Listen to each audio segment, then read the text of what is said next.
오늘은 마지막 주제로서 미술과 미술관의 관련에 대해서 이야기를 할 겁니다. 지금까지 1강에서 7강까지는 건축과 미술의 공통적인 어떤 현상들을 살펴봤었고요.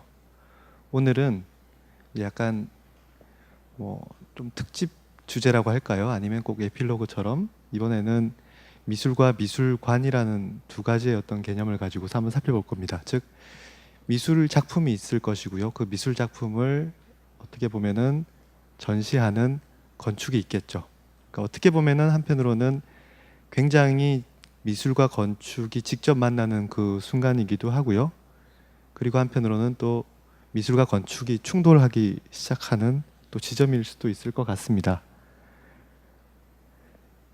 주어진 시간 내에 어느 정도까지 다양한 사례들을 볼 수 있을지 모르겠지만 일단 한번 제가 그냥 문제 제기를 한번 해볼 수도 있을 것 같아요. 무엇이 미술 작품인가? 그리고 무엇이 미술관인가? 라고 우리가 굉장히 쉽게 이해를 했지만 사실 그렇게 단순하지만은 않다는 생각도 들어요. 예를 들어서 우리가 예전 강의에서도 보았습니다만 마사초의 삼위일체라고 하는 이 그림을 지금 우리는 미술 작품으로 순수하게 이해를 하고 있습니다만 사실은 이 그림은 성당에 있었던 프레스코아죠. 그러니까 성당이라고 하는 것은 종교시설이고 거기에서는 어떻게 보면 신의 섭리를 전달하기 위해서 가장 쉬운 방법으로 그림을 마치 그림으로 읽는 성경처럼 전시를 하고 있었어요. 분명히 전시되어 있고 오늘날 우리가 미술 작품이라고 생각합니다만 이 당시에서는 사실 기능이 있는 그런 어떤 목적이 있는 작품이었고 한편으로는 이 미술 작품과 같이 인식이 되는 이 대상이 전시되고 있는 곳이 한편으로는 미술관이 아니라 성당이라는 것이죠. 그러면 성당에서 우리가 미술 작품을 볼 수 있다고 해서 성당은 미술관이라고 얘기할 수 있을까요? 그런 사례들이 굉장히 많습니다. 미술사에서 등장하는 많은 그림이나 조각들이 알고 보면 성당의 한 부분이었고 그럼에도 불구하고 그 성당은 미술관이라고 하는 프로그램에 들어있지 않은 것이죠.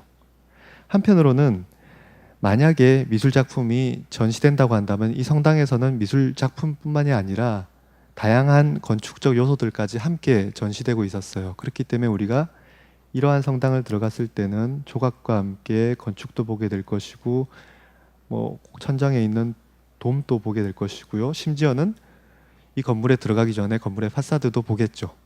그러니까 눈앞에 보이는 이 모든 요소들이 건축이든 미술이든 늘 전시가 되고 있었고 그러나 전시가 되고 있었다고 하더라도 우리가 이것을 미술관이라고 이야기하지는 않았다는 것이죠. 파르테논의 프리즈 부분, 즉 조각 부조 부분을 우리가 한번 떠올려 보면요. 이 조각은 엄연히 미술관에 있어요. 런던의 대형 박물관에 가시면은 발견할 수 있고요. 그러나 이것이 원래는 파르테논이라고 하는 아테네에 있는 신전의 조각 한 부분이었죠. 프리즈는 지금 보시는 것처럼 기둥 위에 수평 보호와 같은 부분이 있을 때 거기에 들어가는 장식입니다. 저러한 조각이 건축에서 엄연히 한 부분으로서 전시가 되고 있었고 그럼에도 불구하고 저것은 미술관이 아니라는 것이죠. 신전이죠. 저 신전 안에는 프리즈뿐만이 아니라 여기서 보이시는 것처럼 내부에 어떤 신전 조각상들도 있었겠죠. 그러니까 보여준다고 해서 저것이 건물이 미술관이 아니었다고 하면 어느 순간부터 미술관이라고 하는 프로그램이 생겨나기 시작했고 그것은 굉장히 어떻게 보면 근대적인 그런 현상으로서 우리가 이해를 해야 될 것 같아요. 그때는 이 그림이 어떤 한 공간에 모여서 이 그림을 보기 위해서 모든 사람들이 모여서 이렇게 그림들을 감상하게 되겠죠.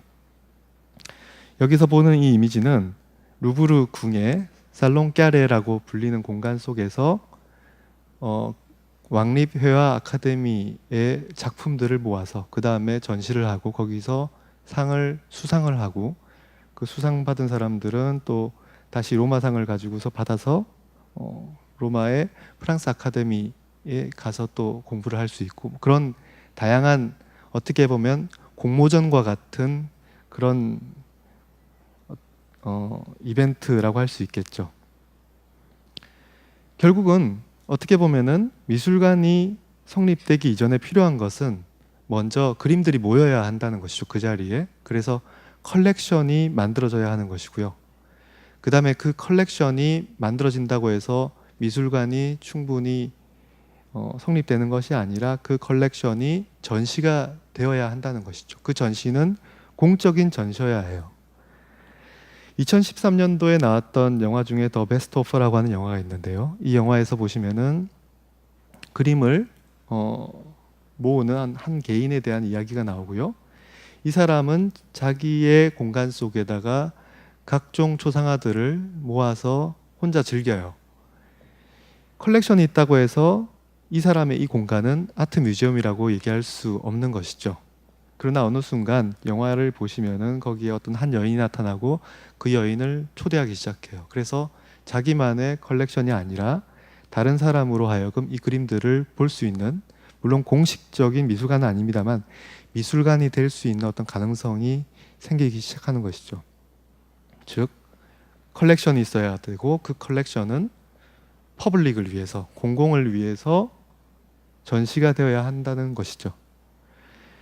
막셀 듀샹이라고 하는 아티스트의 레디메이드라고 저번에 우리가 강의 시간에 이야기를 했습니다만 그 작품들은 우리가 일상 오브제들을 어느 순간 미술관에다가 전시하도록 의도하면서 스캔들이 벌어지기 시작했죠. 미술관에 먼저 이 작품들을 출품하려고 시도하기 전에 물론 거부당했습니다만 이 작품들은 아티스트의 아뜰리에 속에 이렇게 있었어요. 그러니까 막셀 듀샹의 아뜰리에를 방문했을 때는 거기에 이상한 오브제들이 있고 화가의 어떻게 보면 아티스트의 예술가의 공간에 있는 오브제이기 때문에 이것은 예술 작품이라고 우리가 생각을 할 수는 있겠죠. 그러나 아직 공식적인 기관을 통해서 전시가 되지 않았기 때문에 이 막셀 듀샹의 아뜰리에는 아트 뮤지엄이라고 할 수가 없는 것이죠. 나중에 5, 60년대가 되면서 듀샹이라고 하는 인물이 조금씩 주목을 받기 시작하고 그러면서 첫 개인전이 이제 벌어지기 시작하겠죠. 그러면서 아뜰리에 속에 있었던 그 오브제들, 물론 이 오브제들은 다 어느 순간 사라져 버렸습니다만 다시 그 오브제와 흡사한 다른 오브제들을 모아서 이렇게 전시를 하기 시작했을 때 비로소 이 컬렉션은 전시가 되고 있는 것이고 그 전시되는 공간이 미술관이라는 것이죠. 어느 순간 이 미술을 공공을 위해서 전시하고자 할 때 그때 이제 박물관의 필요성이 생길 것이고요. 맨 처음에 박물관은 아무래도 기존의 컬렉션들이 가장 많이 모여 있는 공간들을 변형시키는 것이었을 겁니다. 예를 들어서 어떻게 보면 성당이나 신전이나 이런 공간들을 우리가 박물관으로 바꾸기 쉽지 않았다고 한다면 궁전이 있죠. 궁전에는 왕들이 많은 예술 컬렉션들을 모았을 것이고요. 그 예술 작품들은 흔히 자기를 위한 또는 다른 외국 대사들이 왔을 때 과시할 수 있는 어느 정도의 어떤 개인의 어떤 영역은 아닙니다만 약간씩의 전시들이 벌어졌던 공간들이었죠. 그러다가 어느 순간 이제 시민혁명이 벌어지고 왕권이 무너지기 시작할 때 가장 먼저 했던 것이 어떻게 보면 이 왕이 갖고 있었던 컬렉션들을 어떻게 공공으로 환원할 것인가. 그러면서 궁전이 박물관으로 변형되기 시작하겠죠. 바로 그 사례가 이 루브르 궁일 겁니다. 이 루브르 궁의 옛 모습은 우리가 옛날 지도를 찾아서 만약에 보게 되면 물론 그 이전의 모습도 있습니다만 17세기 때의 모습을 보게 되면요. 맨 위에 있는 약간 박스 모양의 루브르 궁이 있었고요. 그 다음에 밑에 있는 일자 모양의 튜일러리 궁이 있었고요. 이 두 개의 궁을 잇는 갤러리가 세네 강변 따라서 있었죠. 그래서 그 사이를 잇고 있는 것이 이 그런 갤러리라고 되어 있는 길일 겁니다. 저런 공간이 어떻게 보면 두 궁을 이어주면서 어떻게 보면 그림들이 충분히 전시가 될 수 있는 그런 공간들이었겠죠. 그러다가 1789년 시민혁명이 일어나겠죠. 그 이후 이제 이 왕이 소유하고 있었던 모든 미술품들은 이제 시민들을 위해서 열려야 할 것이고, 그때 이 아까 그런 갤러리 루브르 궁과 튜일리르 궁을 잇고 있었던 그 그런 갤러리를 어느 순간 공공으로 환원할 수 있는 미술관으로 바꾸기 시작하겠죠. 그때는 미술품, 특히 이때의 미술품은 주로 회화를 이야기하고요. 그 회화들이 벽에 걸릴 것이고 그 그림들을 가장 이상적으로 볼 수 있는 환경에 대해서 고민하기 시작하겠죠. 여기처럼 하늘에서 직사광선으로 빛이 밝혀져서 마치 야외에서 이 그림을 감상하는 것처럼 볼 수 있는 공간들을 고민하기 시작할 겁니다. 어느 순간 나폴레옹이 황제가 되고 이 루브르 궁과 튜일리르 궁을 이으려고 하는 계획이 있었어요. 제가 저번 강의 때 한번 보여드린 이미지인데요. 이 루브르 궁과 튜일리르 궁을 잇기 위해서 백시에와 퐁텐느라고 하는 이 두 명의 건축가는 최대한 이 사이에 있었던 불규칙적인 그 중세 도시의 흔적들을 없애버리고 최대한 규칙적인 중정들의 연결로 만들려고 했어요. 그렇게 해서 나온 모습이죠. 루브르 궁과 튜일리르 궁 사이에는 지금 하나, 둘 개의 새로운 중정이 추가가 되었죠. 그러나 실제로는 튜일리르 궁은 이제 어느 순간 불에 타게 되고요. 그리고 나서 완전히 허물어 버리고요. 그리고 그 사이에 있던 중정들은 실제로 다 완공되진 않았고 이와 같은 형태로 완성이 되었고, 그것이 이제 어느 순간 많은 넘쳐나는 예술품들을 전체를 이 루브르 궁에다가 박물관으로 바꾸면서 전시할 수 있도록 하기 위해서 여기 있던 일부, 예를 들어서 뭐 행정부 같은 것들을 다른 데로 옮기면서 미술관을 전체를 미술관으로 바꾸는 계획을 하게 될 것이고요. 그래서 지금 오늘날 이 전체 궁이 미술관으로 지금 변형이 됐습니다. 그 미술관의 이름은 이제 우리가 당시에는 프랑스와 미테랑 대통령에 의해서 그랑 루브르라고 이름이 붙여졌었고요. 아이엠페이라고 하는 중국계 미국 건축가에 의해서 이 유리 피라미드가 완공이 되었고요. 이 유리 피라미드 밑으로 해서 이제 전체 지하 공간들까지 포함하여서 미술관으로 탈바꿈이 되었죠. 다빈치 코드라고 하는 영화 보면 그때 굉장히 이런 공간들이 중요한 의미를 담는 것처럼 설명이 돼 있었습니다만, 어쨌거나 이제 그러면서 이 루브르 궁은 원래 왕을 위한 공간이었던 곳이 이제 미술을 위한 공간으로 바뀌게 된 것이죠. 지금 보고 있는 이 이미지가 바로 그런 갤러리의 이미지입니다. 이런 사례들은 이제 굉장히 많아요. 파리에 가시면 오르세 기차역이 완공이 되었고요. 이 역을 어느 순간 유용성이 다하게 되자 이 내부 공간을 우리가 다 잘 아는, 굉장히 일반 사람들이 좋아하는 오르세 미술관으로 탈바꿈이 되었죠. 인상파 화가들의 많은 그림들, 특히 우리가 미술 교과서에서 볼 수 있는 많은 그림들이 이 공간 속에 있는 것이죠. 그러나 이 공간은 그 전에 기차 역사였고 그 기차 역사를 어느 순간 미술을 볼 수 있는 공간으로 탈바꿈시킨 것이죠. 그런 사례들은 테이트 미술관과 같은 영국의 2000년대에 지어진 이 미술관도 마찬가지일 겁니다. 원래 이 미술관은 사실은 미술관이 아니라 이와 같이 발전소였죠. 발전소의 건물을 어느 순간 유용성이 다 되어졌을 때 이 산업에 어떻게 보면 쓰레기와 같은 건물을 완전히 허물고 새로 지을 수도 있겠지만, 이때 현상 설계가 있었고 그 당시에 현상 설계에 참여했던 많은 건축가들 중에서 물론 좀 더하고 덜한 경우도 있지만 많은 경우 이 기존의 건축이 갖고 있었던 그 어떤 강력한 힘을 최대한 이용하려고 했던 건축가였던 헤르족과 드무롱이라고 하는 스위스 건축가에 의해서 지금 보이는 것처럼 외부 공간 또한 굉장히 뭐가 바뀌었는지 알 수 없을 정도로 원래 모습이 잘 보존이 되어 있고요. 고작해야 지금 우리가 발견할 수 있는 것은 여기에 있는 이 유리블럭과 맨 위에 있는 이 조그만한 어떤 더해진 부분들 외에서는 원래 있는 모습대로 최대한 보존이 되어 있고요. 그 내부에 있었던 이 공간 또한 우리가 얼마든지 굉장히 새로운 건축의 이미지로 더 치울 수 있었지만, 이 건축가는 이 공간을 최대한 건드리지 않고 이렇게 거대한 비워져 있는 공간으로 탈바꿈시켰죠.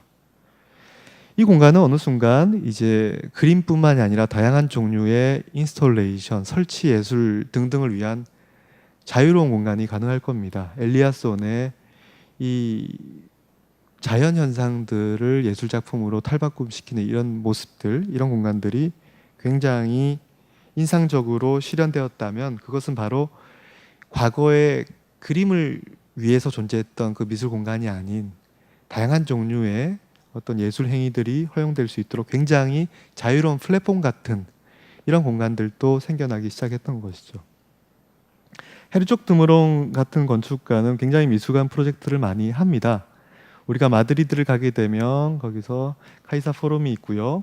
여기도 마찬가지로 산업 건물, 지금 보이시는 이 벽돌 건물과 경사 지붕의 모습의 건물이 있었고, 이 건물의 밑에 부분을 잘라내서 필로티처럼 띄우고요.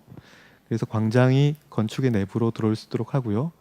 그 다음에 윗부분에는 다시 새로운 부분을 덧붙이되 기존의 볼륨을 마치 그냥 그대로 위로 올린 것처럼 만들고 새로운 재료를 덧붙였어요.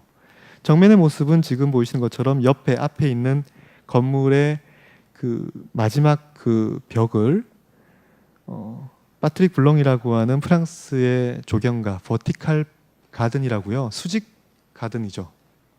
정원이 원래 수평적인데 수직적으로 정원을 꾸미는 것이고요. 어떻게 보면 프랑스의 조경가가 이러한 어떻게 보면은 굉장히 야생의 상태의 자연과 같은 모습으로 꾸미는 것은 전통에서 어긋나는 모습이죠. 프랑스 정원은 우리가 흔히 베르사유 궁의 정원처럼 기하학적이고 규칙적인 정원이었어요. 여기는 지금 어떻게 트로피칼의 그런 제3세계의 자연 속에서 볼 수 있는 그 식물들을 가지고서 이렇게 세웠고요. 그 뒤에 보이는 것이 헤르족 드므롱에 의해서 미술관으로 탈바꿈된 건물입니다. 지금 이 다이어그램에서 보이듯이 원래 건물이 있었고요. 밑을 잘라내서 플라자를 연장시키고요. 그다음 위에는 이런 새로운 덧부분을 붙여서 미술관으로 만들었죠. 그리고 그 위에는 이렇게 부식된 철판을 쓰고요. 밑에 이제 열려져 있는 부분을 통해서 마치 건물은 공중을 살짝 떠 있는 듯한 이미지들을 만들고요. 밑에서는 전혀 예상치 못했던 현대적인, 오히려 미래적인 그런 내부 공간 속을 통해서 이제 내부를 경험하게 될 겁니다.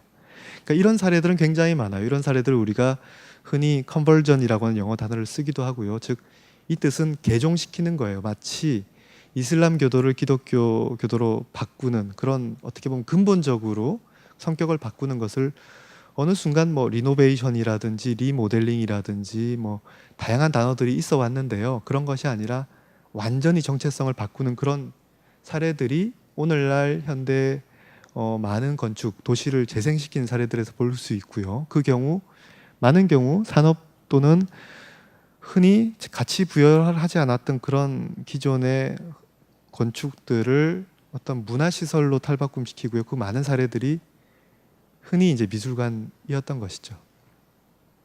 그러나 우리가 관심 갖고 있는 것은 이렇게 변형시키는 건축, 그러니까 미술관이 아니었던 건물을 미술관으로 바꾸는 건축도 있을 수 있고요. 또 한편으로는 이제 완전히 새로운 프로그램을 위해서 아예 제로에서부터 출발해서 새로 설계를 시작하는 그런 경우도 있을 수 있겠죠. 이 프로그램에 부합되어서 철저히 미술관을 위해서 만들어진 첫 사례 중에 하나가 바로 이 영국의 존 선느에 의해서 건축가 더 리치 픽처 갤러리라고 하는 이 미술관입니다. 우리가 보았을 때는 뭐 이것이 미술관이 아니어도 여전히 궁전이어도 큰 문제 없을 것 같은 형태입니다만 이것이 미술관이기 위해서 당장 필요했던 어떤 조건이 있죠. 즉 어떻게 보면 빛을 어떻게 끌어들일까지가 굉장히 중요한 문제가 될 겁니다. 그러니까 인간이 그냥 살기 위해서 필요한 빛과 미술품이 전시되기 위해서 필요한 빛은 다르거든요. 그 많은 경우는 이와 같이 뭔가 천장에서 빛이 내려오는 그런 제니탈 빛을 많이 들어올 겁니다. 이제 물론 이런 자연 채광을 끌어들이려고 하는 것이 늘 고전적인 어떤 시대부터 근대적인 시대까지 건축가들이 늘 고민했던 문제들은 어떻게 하면 자연 채광을 통해서 공간을 밝힐 수 있을 것인가, 이런 문제였고요. 이때의 그 빛은 인공적인 조명은 철저히 제외시켰을 겁니다. 그러니까 즉 근대 건축의 시대까지만 해도 우리가 빛을 얘기하면 그 빛은 우리 집 실내에서 빛과 같은 그 인공 조명이 아니라 철저히 자연 빛이어야 하는 거예요. 그러다가 어느 순간부터 그 인공 조명에 의한 어떤 건축적 효과를 고민하기 시작하는 건 굉장히 현대적인 주제입니다. 즉 미술관을 설계할 때도 우리가 이와 같이 자연빛을 끌어들이려고 하는 게 건축가들의 어떤 속성이에요. 물론 이제 이 자연빛을 끌어들였을 때는 굉장히 또 다른 많은 문제들을 야기할 겁니다. 이 미술품이라고 하는 것은 보존되어야 하는 것이고요. 이 보존되기 위해서는 특수한 어떤 환경 속에서 철저히 관리가 되어야 하겠죠. 직사광선 특히 어떻게 보면 간접 한번 글러진 빛이 아닌 강렬한 햇볕에 의해서 이 그림이 만약에 쬐어진다면 손상될 것은 명확하죠. 뿐만이 아니라 이제 습도라든지 온도 등을 조절해서 굉장히 보존을 위한 그런 공간을 만들려고 하다 보면 결과적으로 오늘날의 미술관은 설비에 의해서, 설비 기술에 의해서 내부 공간이 만들어지게 될 것이고요. 그렇기 때문에 이런 오히려 조명을 통해서 과학적으로 우리가 조절할 수 있는, 통제할 수 있는 빛을 찾을 겁니다. 그러나 그럼에도 불구하고 아직까지도 현대 건축가들은 계속 이런 방식에 어떻게 하면 자연 상태의 그런 빛을 끌어들이고, 이 빛이라고 하는 것은 계속 끊임없이 뭔가 변화하겠죠. 자연 빛은. 존 손느는 자기의 주택을 어느 순간 자기의 개인 컬렉션들을 모아서 그 마치 개인 미술관처럼 꾸미기 시작하고요. 그리고 이것을 기증하게 되고, 지금 현재 가시면 런던에 존손 뮤지엄이라고 이름 붙여서 이 박물관이 만들어져 있어요. 그러니까 동일한 건축가가 여전히 어떤 우리가 회화뿐만이 아니라 다양한 거의 민속품에 가까운 이런 형태들, 다양한 형태들을 모아놓고, 이 형태들은 자연빛, 특히 하늘에서 내려오는 빛을 통해서 극적인 효과를 통해 전시하려고 하는 건축가의 어떤 집착 같은 것들을 여전히 볼 수 있는 것이죠. 단면을 보면은 마찬가지로 계속 위에서부터 어떻게든 빛을 끌어들이려고 하는 그런 시도들을 볼 수 있어요. 아까 다시 돌아와서 루브르의 그런 갤러리 공간에 이 내부가 미술품을 위해서, 전시를 위해서 볼 수 있는 공간이 아니었기 때문에 당시에 이 공간을 다시 개조하기 위해서 맨 먼저 고민했던 것이 바로 이 하늘의 천창을 뚫어서 빛을 끌어들이는 것이었거든요. 이 유베 호베흐라고 하는 이 사람은 다른 그러니까 화가고요. 자기의 다른 그림 속에서도 마찬가지로 마치 이 그런 갤러리가 마치 폐허 상태가 되었고, 그러다 보면 보통 이 천정에 있는 구조물들이 떨어져 나가고, 그러면서 이 떨어져 나간 이 부서진 부분으로 빛이 떨어질 때가 어떻게 보면 가장 아름답잖아요. 그런 상상들을 하고 있는 것을 이 사람의 다른 어떤 유적지들을 상상하며 그렸던 그림들 속에서 볼 수 있어요. 그러니까 어느 순간 미술관을 설계하는 건축가들은 빛을 어떻게 끌어들일 것인가? 그 빛은 당연히 하늘에서 떨어지는 빛이어야 하고, 그 빛을 어떻게 하면 최대한 직접적인 채광이 아닌 어떻게 보면 좀 간접적으로 빛을 몇 번 걸러서 부드럽게 만들 것인가, 이런 것들이 굉장히 이제 고민이 될 겁니다. 루이 칸이라고 하는 건축가의 예일 센터 포 브리티시 아트, 영국 예술을 위한 예일 센터, 미국에 있는 건물이고요. 이 건물은 지금 파사드에서 보이시는 것처럼 굉장히 뭔가 격자 체계로 이루어져 있는 파사드를 보실 수 있고요. 실제로 건물의 단면, 평면들을 보시면 다 뭔가 직각 체계로 구성되어 있는 것을 볼 수 있어요. 특히 우리가 여기에 있는 이 한 단위가 마치 하나의 방이라고 우리가 생각을 하면요, 그 방의 맨 상층부에는 다시 그 방을 위한 뭔가의 어떤 빛을 끌어들이는 장치들이 있을 것이고요. 그래서 나중에 우리가 다시 건물을 조감도의 형식처럼 만약에 바라보게 되면 그 위에는 와플처럼 각각의 어떤 빛을 끌어들이는 장치들이 있고요. 이 장치를 통해서 내부의 공간들이 굉장히 균질하게, 그러면서도 계속 다양성은 잃지 않은 상태로 빛이 투과되고 있는 것을 볼 수 있어요. 그 빛이 끌어들이는 그 장치는 다름 아닌, 그러니까 인위적으로 뚫은 구멍이 아니라 천정에 있는 이 격자 체계의 노출되어 있는 구조물이 있고요. 그 구조물에 의해서, 그 구조물의 사이에 의해서 빛이 떨어지는 것이죠. 아까 우리가 보았던 그 폐허 상태의 남아있는 그 공간 속에 빛이 떨어지는 것처럼 건축가는 먼저 구조를 계획하고 그 구조 틈 사이로 빛이 떨어질 때 그 빛이 정말 제대로 된 빛이라고, 그러니까 칸의 해석이죠. 또한 이 빛은 건축의 내부를 밝힐 뿐만이 아니라 건축의 구조를 또 밝히죠. 그러니까 우리가 어느 순간 이 미술관에 들어왔을 때는 지금 보이시는 것처럼 다양한 회화들을 굉장히 쾌적한 상태로 볼 수 있을 뿐만이 아니라 엄연히 건축 공간을 함께 느낄 수 있는 것을 볼 수 있고요. 마치 이 앞에 보이는 이 조각처럼 여기 보이는 이러한 건축적 볼륨 또한 호응하듯이 전시되고 있어요. 저기는 안에 계단이 있는 계단실입니다.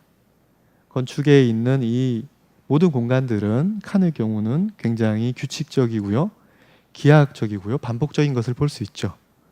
그 모듈은 위에 있는 이 구조물뿐만이 아니라 밑에 있는 바닥까지 포함되어서 마치 우리가 미니멀 아티스트의 3차원적인 그리드를 공간화한 것처럼 보입니다. 현대 건축가인 렌조 피아노의 경우 이 건축가 또한 많은 미술관의 건축을 했었고요. 특히 굉장히 성공적인 사례로 우리가 소개를 하고 있는 것은 1997년도에 완공된 스위스 바젤 근처에 있는 리엔이라고 하는 곳에 있는 바이엘레 아트 뮤제움입니다. 여기서 보이는 것처럼 뭔가 구조적인 간격이 있고요. 그 다음에 수평적인 천정 지붕이 펼쳐져 있고요. 그 내부로 미술관이 있는 것을 볼 수 있어요. 우리가 아까 보았던 이미지는 여기서부터 본 모습이고요. 죄송합니다. 반대네요. 여기서 하나, 둘, 세 개의 기둥 간격들이 있고요. 거기에서 자연스럽게 동선들이 만들어질 것이고요. 우리가 만약에 옆에 측면에서 보게 되면 거기에는 마치 초원과 같은 풍경이 펼쳐져 있고요. 그 다음에 거기에 수평적인 건축이 펼쳐져 있는 것을 볼 수 있어요. 그 위에 뭔가 가시 모양으로 나와 있는 이 장치가 사실은 피아노가 어느 순간 굉장히 집중하고 있었던 부분이에요. 그 부분은 단면도에서도 굉장히 드러나 있죠. 여기에 보면 이 사람의 스케일에 비해서 굉장히 적절한 높이의 건물이, 공간이 수평적으로 펼쳐져 있고요. 거기에는 의외로 굉장히 두께가 있는 처리들이 있고요. 그 위에 빛을 분산시키기 위한 여러 가지 틀들을 고안하고 있는 것을 볼 수 있죠. 그러니까 빛이 여러 번 거쳐서 최종적으로 내부 공간에 까지 걸러져서 이와 같이 최대한 자연빛을 이용하되 균질한, 그리고 미술 작품들을 볼 때 굉장히 명암이 드리워지지 않고 편안하게 볼 수 있는 공간으로 꾸며졌고 굉장히 성공적으로 미술 작품들을 볼 수 있는 것을 볼 수 있어요. 약간 어떻게 보면 우리가 지금 벌써 특징들을 발견할 수 있는데요. 그러니까 뭔가 건축가들은 하늘에서 빛이 떨어지기를 원하고 있고, 그러다 보면 그 빛이 하늘에서 떨어지기 위해서는 공간이 수평적으로 펼쳐져야 된다는 것을 생각할 수 있어요. 만약에 수직적으로 공간을 만들면 어느 순간 중간 아래에 있는 공간들은 측면 창을 통해서 이제 채광이 돼야 되겠죠. 측면의 창을 통해서 빛은 굉장히 강렬하거든요. 그러니까 어떻게 보면 그렇기 때문에 미술관은 수평적이다. 수평적인 동선에서 펼쳐질 때 물론 관람의 동선도 굉장히 편안할 수 있을 거예요. 한편으로는 미술관이라고 하는 것이 장르가 무엇이냐에 따라서 굉장히 또 고민해야 될 문제가 있습니다. 이것이 그림이냐 아니면 조각이냐에 따라서 또 다르죠. 아까 지금까지 우리가 보았던 대부분의 미술관들은 그림 위주의 미술관들이었어요. 그림이 있으려면 조금 전에 보셨던 것처럼 벽이 있어야 됩니다. 수직의 벽이 있어야지 그림이 걸리죠. 우리가 공간 가운데 그림을 걸게 될 수도 있겠지만 그러다가 보면은 그림 뒷면이 노출되잖아요. 그러니까 마치 그림은 벽에 있어야 돼요. 물론 알베르티의 회화의 정의를 우리가 떠올려 볼 때도 그림은 열린 창문이라 그랬죠. 그렇기 때문에 벽에 뚫려져 있는 창문처럼 그림은 붙어 있어야 되는 것이고요. 그 그림이 가장 잘 보이는 방법을 위해서 보통 많은 경우 벽을 흰색으로 칠합니다. 흰색이라고 하는 것이 아름다워서 라는 의미보다 여기서는 색깔이 없는 것, 색깔이 존재하지 않는 유일한 두 가지 색을 보통 흰색과 검정색이라 그러거든요.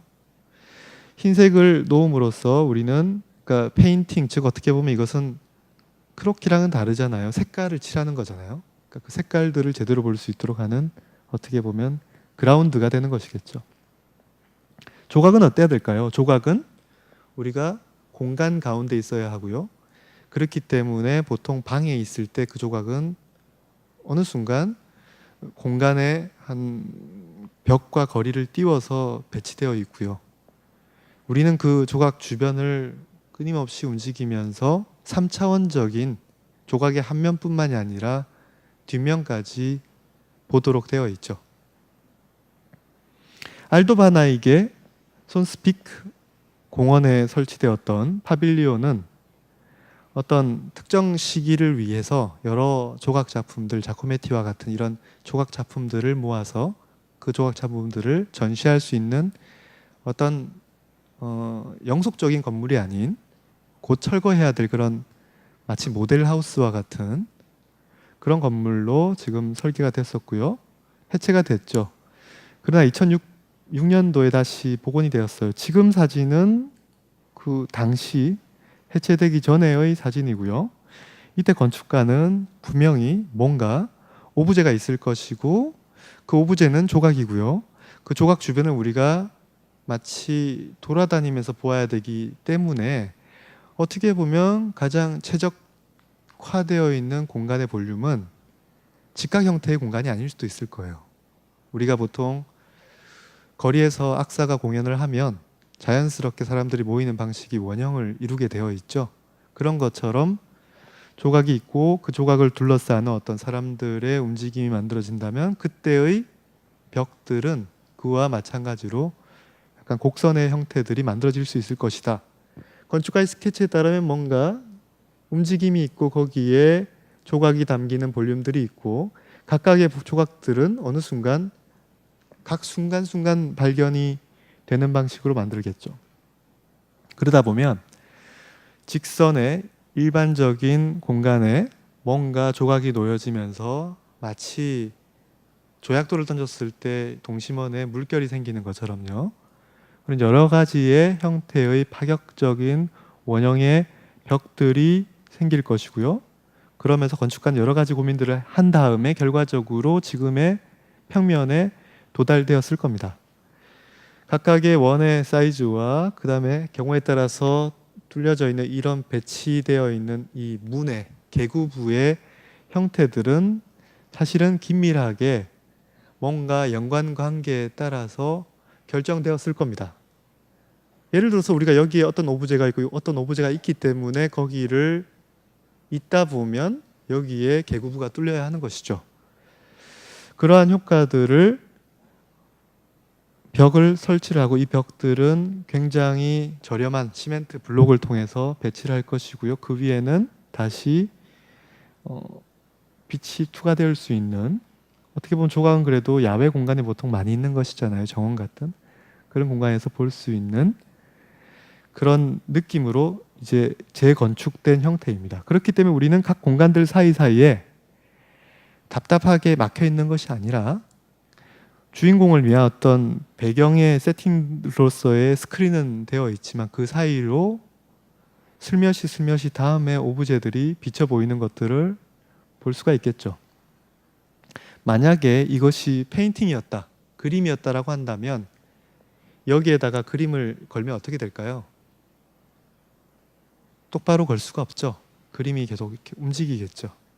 그러니까 벌써 그림이냐 조각이냐에 따라서 벽이 정말 평평해야 될 것인가 아니면 휘어질 수 있는가의 그 차이점들이 생기기 시작할 겁니다.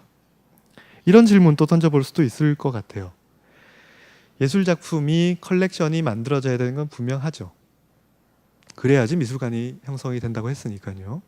근데 만약에 예술작품이 단 한 개였다면 아니 예술작품들이 많이 모였지만 각각의 예술작품들은 각각의 의미가 있는 것이잖아요.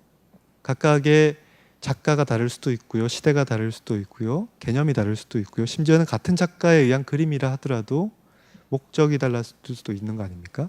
그렇기 때문에 만약에 건축이 미술작품을 가장 극적으로 드러내어 주게 하는 것이라고 한다면 그 작품 위주로 이제 접근을 해야 될 것이고요. 사실은 어떻게 보면 그 개별적인 작품의 의미를 가장 잘 드러낼 수 있도록 해야 되는 것이지, 여기의 경우처럼 여러 작품들이 혼돈되어 있을 때 우리가 거기에 압도되는 것도 분명합니다만 각 작품들에 집중하는 것은 좀 부족하잖아요. 그러니까 경우에 따라서는 나는 어떤 한 작품을 오로지 그 작품만 볼 수 있도록 집중시키고 싶은 그런 욕구들도 생길 수 있는 거예요. 그렇기 때문에 헤미조그라고 하는 아티스트는 어느 순간 책을 쓸 때 이제 큐레이터 역할도 많이 했거든요. 어떻게 보면은 큐레이터라고 하는 것이 예술 작품을 그냥 전시하는, 기획하는 사람 같아 보입니다만 어느 순간 작품들을 어떻게 배치하고 드러낼 것인가가 하나의 예술 작품이 될 수도 있는 거예요. 하나의 구성일 수도 있는 것이고요. 그렇기 때문에 이 헤미조과 같은 예술가에게 큐레이팅은 또 다른 흥미로운 예술 작품 같은 것일 수도 있는 것이죠. 그렇기 때문에 많은 고민들을 했어요. 지금 여기서 보이는 한 다이어그램의 이미지는 그림이든 어떤 형태의 조각과 같은 3차원적인 오브제이든 그것들이 그림일 때는 벽에 있고 아니면 공간에 있고의 차이는 있습니다만 지금 여기서 보이는 모든 이미지들은 한 작품이 한 공간 속에 있는 거예요. 우리는 그 공간에 들어갔을 때 그 작품만 볼 수 있고요.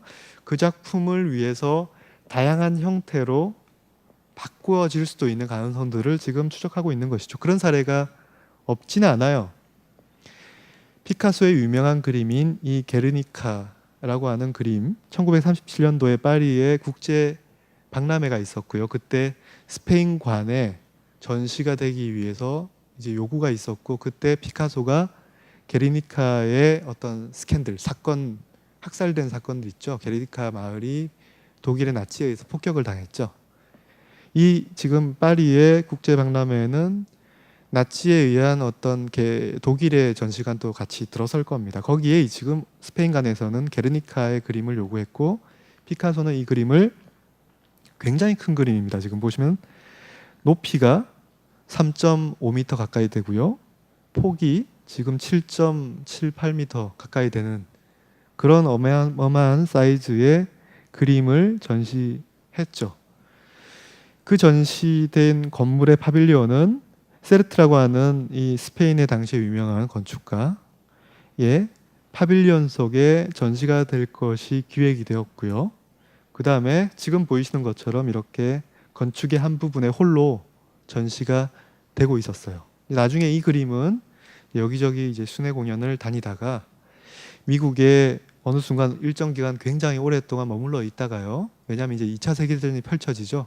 그러면서 이제 스페인의 프랑코 정권이 무너진 직후부터 이 그림이 이제 레이나 소피아 뮤지엄이라고 하는 마드리드의 그 미술관에 전시가 될 겁니다.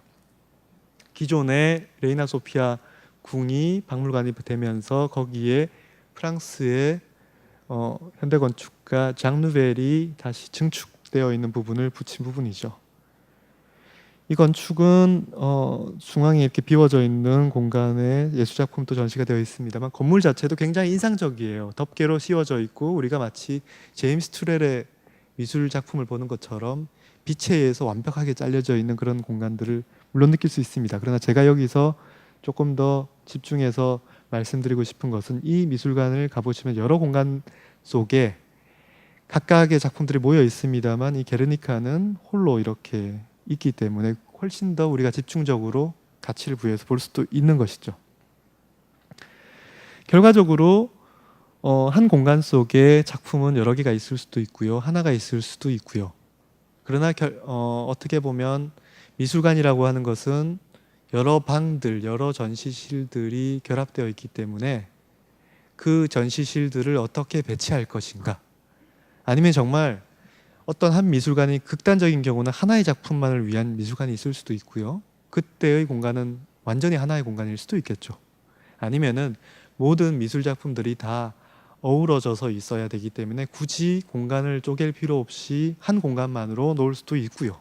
여러 가지 방법에 이 룸, 스페이스들을 어떻게 구성할 것인가, 컴포지션 할 것인가도 또 다른 어떤 한 문제일 겁니다. 존슨의 더 리치 픽처 갤러리를 다시 한번 돌아보면요, 굉장히 평범해 보이는 궁전입니다만 차이점은 분명히 있어요. 위에 지금 이 천장 구조물들은 위에 제니탈한 빛을 끌어들이기 위한 공간이고요. 지금 제가 집중해서 보여드리고 싶은 부분은 여기에 있는 이런 처리 방법이라는 것이죠. 각각이 닫혀져 있는 방입니다만 문이 있으면 안 되겠죠. 문이 없이 최대한 개구부를 넓게 만들어서 서로 가까이 공간들이 물론 구획은 되어 있습니다만 또 물론 여기서는 과거의 건축이기 때문에 구조적인 목적이기 때문에 내력벽들이 필요하기도 합니다. 그러나 최대한 뭔가 연속적인 관람 동선들이 만들어져야 된다는 것이죠. 또 다른 아주 오래된 미술관의 전형은 칼 프리드리히 싱켈이라고 하는 독일 건축가가 이제 당시에 그 왕의 컬렉션들을 프러시아의 왕의 컬렉션들을 모으기 위한 전용 건물을 의뢰를 받았고 그때 신고전주의 즉 그리스나 로마 시대의 형태를 갖고 와서 다시 구축하기 시작하는 그런 한 양식의 대표적인 사례로 꼽히고 있는 이 미술관이 사실은 원래부터 미술관으로 계획되었던 이름은 이제 알테스 뮤지엄이라고 하는데 이제 옛날 고대의 과거의 이런 뜻의 알테스입니다. 그래서 과거의 고대의 작품들 그리스 로마 이런 작품들을 전시하는 미술관으로 계획이 됐죠. 그러니까 그리스 로마의 작품들을 전시하기 위한 그리스 로마 형태의 건축이라고 볼 수 있겠죠. 건축의 평면은 굉장히 고전적이고 클래식하고 어떻게 보면 보자르 건축과도 크게 다를 바 없는 예전에 우리가 팔라디오의 빌라 로톤다를 본 적이 있었는데요. 십자가 형태의 평면에 가운데 둥근 공간이 있었죠. 원통형 공간에 돔이 있었어요. 그런 것이 하나의 어떻게 보면 유럽의 건축의 전형 중에 하나였죠. 그런 사례입니다. 내부에 들어왔을 때 중앙에 돔이 있고요. 그 다음에 그 주변으로 이제 갤러리들이 펼쳐지겠죠. 이 돔에는 뭔가 조각들이 있을 거고요. 나머지 공간 속에서는 다양한 이제 오브제들이 있겠습니다만 이 공간들이 분명히 구획되어 있는 것은 그러하나 서로 연속되어 있다는 것은 동일해요. 지금 보이시는 것처럼 각 공간들이 마치 물 흐르듯이 연속적인 동선을 만들어야 된다는 그런 문제의식이 생기는 거예요. 미술관을 위한 건축은 아니지만 이런 관점에서 이 미스 반데로에라고 하는 근대 건축가의 독일의 크레펠트라고 하는 에센 근처에 있는 이 지역의 당시 이제 산업 도시였고요. 그때의 어떤 산업가였던 랑게, 이스터 이 두 사람의 주택을 설계를 했어요. 1928년도에 근대 건축가가 사실 벽돌로 건축을 지으면 안 되거든요. 왜냐하면 이때는 뭔가 새로운 근대적인 신소재를 갖고 지어야 되죠. 이 건축가가 사실은 비슷한 시기에 이미 바르셀로나의 엑스포 때 독일 전시관을 이와 같이 지었고 이 건물은 굉장히 근대 건축의 아이콘 중에 하나로 남아 있었다고 제가 저번에 말씀드렸어요. 이때의 건축은 지금 보이시는 것처럼 철골로 기둥으로 버텨져 있고요. 물론 거기에다 이제 크롬으로 굉장히 화려한 재료로 빛나는 반사되는 은빛의 재료로 덮어 씌웠고요. 그 다음에 여기에 있는 이 모든 벽들은 내력벽들이 아닌 거죠. 이 벽들은 대리석으로 물론 발라져 있습니다만 그 대리석은 여기서는 이것이 구조가 아닌 마치 장식이라는 의미를 부여하는 것이고요. 모든 공간들이 끊임없이 이어져요. 문이 없었다고 제가 말씀드렸습니다. 그렇기 때문에 여기 보이는 것처럼 지금 끊임없이 연속적으로 흘러다니는 그런 공간으로서 계획이 되죠. 나머지는 다 유리여야 하는 것이죠. 그렇기 때문에 이 미스 반데로에는 이 주택을 설계를 할 때 처음부터 투명한 건축을 하고 싶었고 그렇기 때문에 비슷한 바르셀로나 파빌리온의 실제 버전을 제안을 했습니다만 건축주가 그렇게 투명한 건축 속에서는 살 수가 없었기 때문에 거부했습니다. 그때 이제 그렇기 때문에 벽돌로 짓기로 했고 그럼에도 불구하고 굉장히 아까 사진에서 사실 보셨습니다만 과도한 크기의 창문들을 만들었고요. 이 창문들은 사실은 일반적인 벽돌 구조로서는 만들어지기 어려운 넓이에요. 그래서 위에 철골 프레임으로 인방을 만들어서 이제 구조를 다 해결을 하고 겉으로는 다 벽돌로 감싸서 마치 벽돌로 된 순수한 주택인 것처럼 보여줬어요. 또 한편 조금 특이한 것은 그럼에도 불구하고 여기에 최대한 투명성을 위해서 여기 보이는 이 창문 외부 공간에 갑자기 뜬금없는 창문이 있고요. 그 다음에 물론 코너에 지금 구조물들이 있어요. 제가 전에 말씀드렸다시피 이 코너에 구조물이 없도록 굉장히 근대 건축가들이 노력했죠. 그러나 그때는 그것이 벽돌과 같은 구조가 아니라 철골이나 철근 콘크리트의 기둥식 구조일 때 가능한 것이고요. 이런 벽식 구조에서는 코너에 기둥이 있어야죠. 그럼에도 불구하고 건축가는 지금 여기에 쭉 어느 순간 서서 보면은 서로 관통해서 투과해서 마치 투명한 집을 관통해 보는 것처럼 만들었어요. 그러니까 이 건축가는 불투명한 재료를 통해서 투명하게 만들려고 엄청나게 애를 많이 썼고요. 제가 시간 관계상 많은 얘기는 못합니다만 다양한 에피소드들이 있었어요. 또한 평면상으로도 건축가는 지금 여기 있는 이 공간들을 구획하지 않고 문 없이 연속적인 공간을 만들려고 했어요. 당연히 건축주가 거부했고, 그래서 결과적으로 일반 집처럼 문이 있고 그 다음에 들어가면은 다시 문을 닫고 닫혀져 있는 방, 그런 시스템의 보편적인 내부 공간을 만들었죠. 어느 순간 이제 2차 세계대전이 끝나고 1955년부터 이 주택은 크레펠트 뮤제움으로 이름이 변경되어서요, 박물관으로, 미술관으로 쓰이기 시작했어요. 지금 가시면요, 미술관으로서 지금 다 내부를 보실 수 있으세요. 그때는 뭔가 주택이 미술관으로 바뀌기 위해서 최소한이라도 뭔가 이거는 지금 근대 건축가의 유명한 작품이기 때문에 잘 보존해야 되는 한편, 미술관으로서 최소한의 필요한 것들은 건드려야 될 것이고, 그 부분이 무엇이었냐? 문을 떼는 것이죠. 문이 없이 모든 요소들이 다 연속되도록 이렇게 배치를 했다는 것이죠. 즉 미술관은 일반 프로그램과는 달리 연속적이어야 한다. 그 방들을 어떻게 연결 짓는 것인가 굉장히 중요해지겠죠. 우리가 어느 한 공간을 가고 끝나는 것이 아니라 계속 첫 번째, 두 번째, 세 번째, 네 번째 공간을 경험하면서 이제 전시를 체험하겠잖아요. 그때 여기서 만약에 문을 이렇게 뚫어 놓으면 우리가 여기서 보았을 때 계속 개구부를 통해서 공간의 깊이를 볼 수도 있을 것이고요. 경우에 따라서는 여기에 있는 이 문을 이쪽으로 옮기면요, 여기에는 벽이 있고 그 벽에 어떤 미술 작품이 걸려 있을 수도 있고요. 굉장히 고민해야 될 문제들이 많은 거예요. 그걸 해미조구가 다시 이런 방법, 저런 방법, 그 방법에 따라서 전시의 성격이 달라질 수도 있고, 또는 각각의 공간들이 연속적이란 말은 뭔가 같은 개념의 예술 작품들을 본다는 것이고, 그것들을 만약에 단절시키면 그 공간에 갈 때마다 완전히 고립되어 있는 독립적인 예술의 세계가 펼쳐진다는 것도 볼 수 있겠죠. 만약에 위계를 없앤다면 그때는 정말 각각의 공간들을 내가 선택해서 들어갈 수 있는 그런 개념도 가능할 수도 있는 것이죠. 평면이 수평적이라 하더라도 여러 가지 버전이 가능할 수 있는 것을 볼 수 있어요.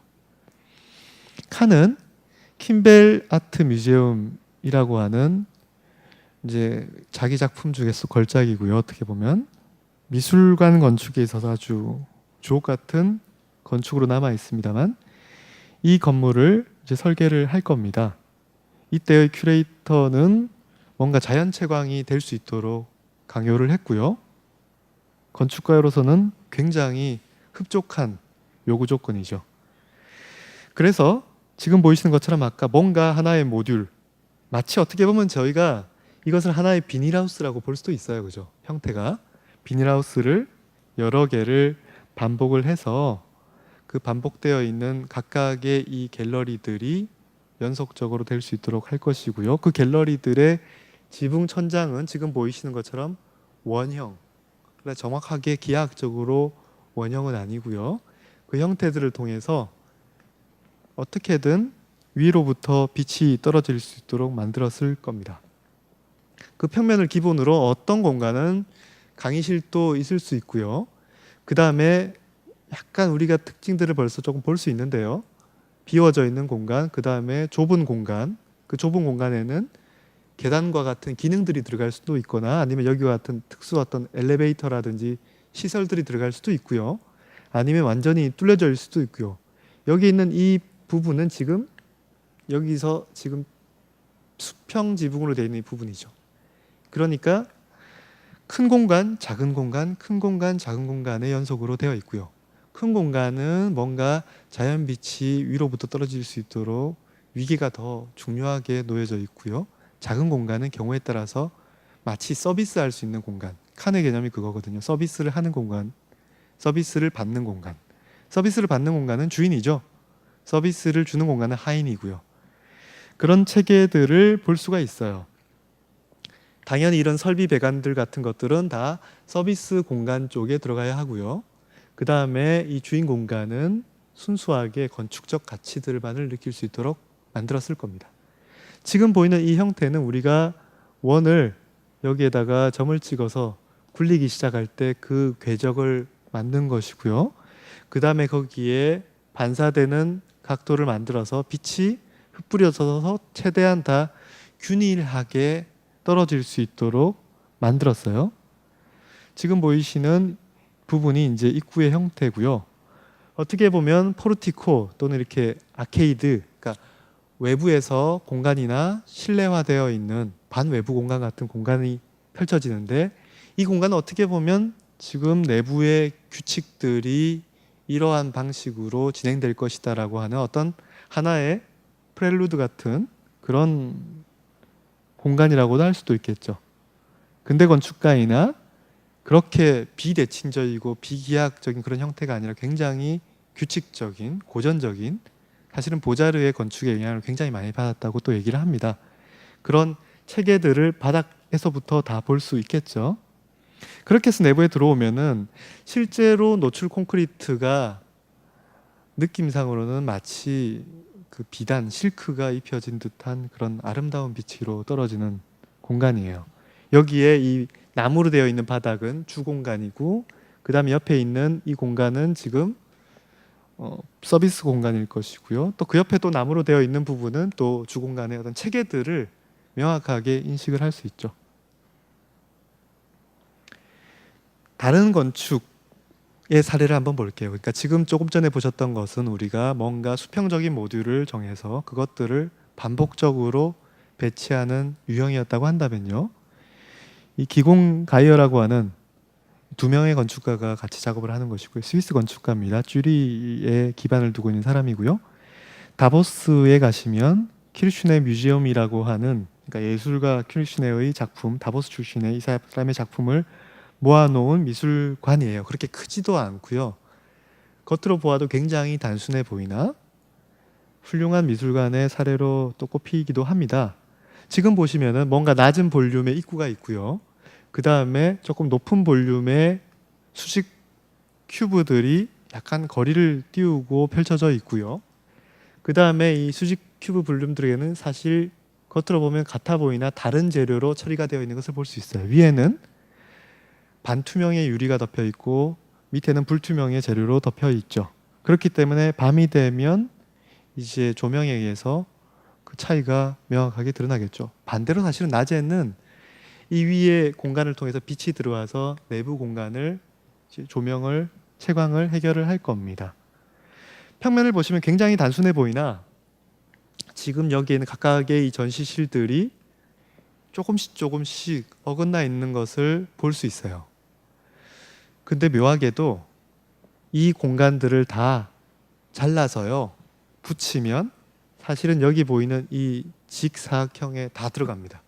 건축가는 처음에 전시 공간을 하나의 직사각형 모양의 면적으로 구획을 하고 그 다음에 필요한 전시실로 자른 다음에 그것들을 펼친 것이죠.